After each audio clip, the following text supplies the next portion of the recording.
Cori Bush. Cori Bush, she's an interesting person. Very interesting, Cori Bush. This person is. Um, I think she is like everyone else on the liberal side. She is a race baiter. Cori Bush is a race baiter. She doesn't know what a woman is. She has two children, I believe two or three children herself. And she refers to women as birthing persons. I'm just giving you the rundown who you're dealing with. And then also, she yelled out on the floor saying, "Your bill is racist," at one of the GOP lawmakers. I think he's Steve Scalise. He is from Louisiana. And this is what she yelled. At all to come to work like we have come to work to try to come to an agreement, not just to vote no, but to come to an agreement to solve these problems, to pass these bills. If both sides won't, we still will do that work. And I would yield one more time to the gentlelady. Be in order. Mr. Speaker, the House is not in order. The House will be in order.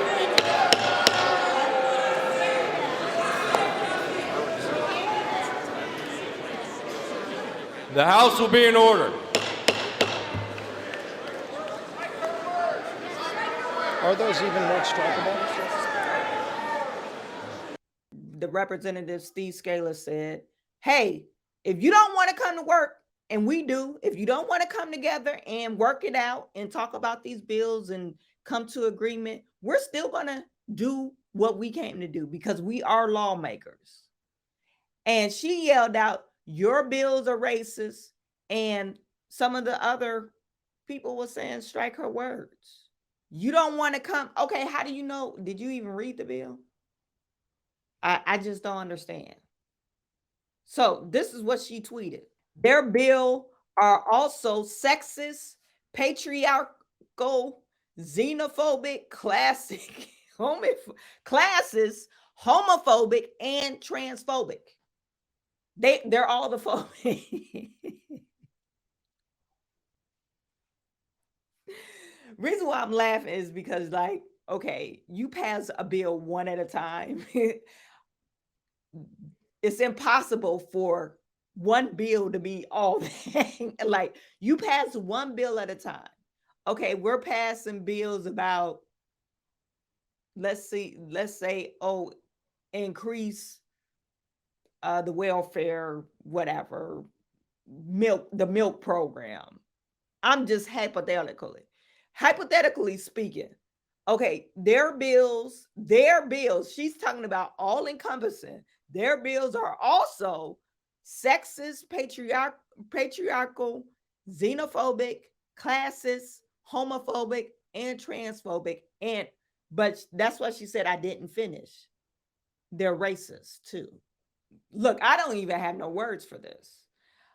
Depraved and sadistic. Cori Bush pushes to end the solitary confinement with new bill. So it reads, U.S. Rep. Cori Bush, Democrat of St. Louis, unveiled a bill Thursday aimed at limiting the use of solitary confinement in prison, a practice she called depraved and sadistic. The End of Solitary Confinement Act will largely prohibit the use of solitary confinement in federal prisons, including immigration detention facilities, while incentivizing state and local correctional facilities to stop using the practice. It is indisputable that solitary confinement is torture, Bush said during a virtual news conference. It doesn't matter what it's called, whether it's administrative segregation, restrictive housing, or anything else. it leads to self-mutilation, to suicide, heart disease, anxiety, depression, psychosis, mental and physical deterioration, and a significantly heightened risk of death. How does this pertain to being racist? How does this pertain to being patriarchal? How does this pertain to being xenophobic, homophobic, transphobic? How does this fit into this classification? If you're in jail and you did a crime, you're in jail. Now, in jail, you got to follow the rules. Now, if you happen to do a crime in jail, you probably end up in solitary confinement. That's usually if you get out of line and start fighting, physical assault. Some jail is strict on the policy where you can't be having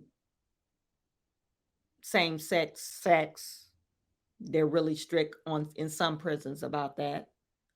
And you usually, if you break any of the rules, you usually end up in solitary confinement. Now, how long solitary confinement? I don't know. They have their own set of rules. Does it lead to this kind of stuff? Maybe so.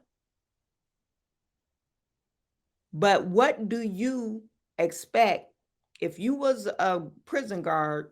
What do you expect the prison guard to do to officiate?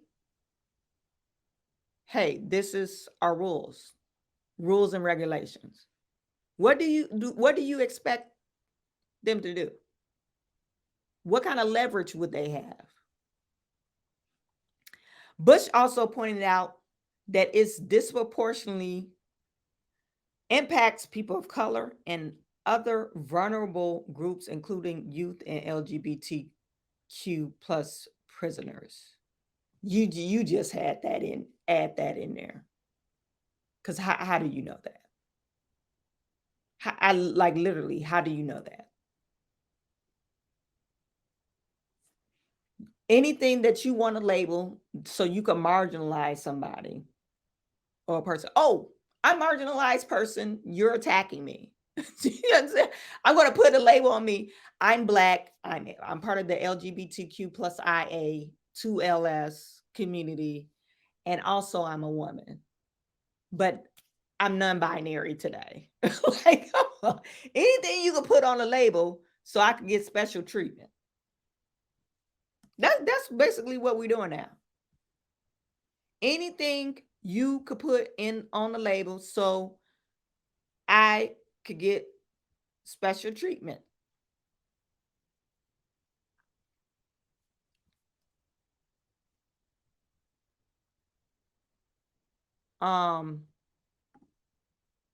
Gator, are folks that habitually break the laws in general going to be more likely to obey the laws when they get locked up? Are you asking me a question? Probably so. If you're locked up and you get in solitary confinement, you probably don't want to go back to solitary confinement. I mean, if you think that's just the natural thing to do is going to prison, maybe that's the path that you want to take. But most people that been in like jail, they don't want to go back to jail unless they became institutionalized. At least the people I know.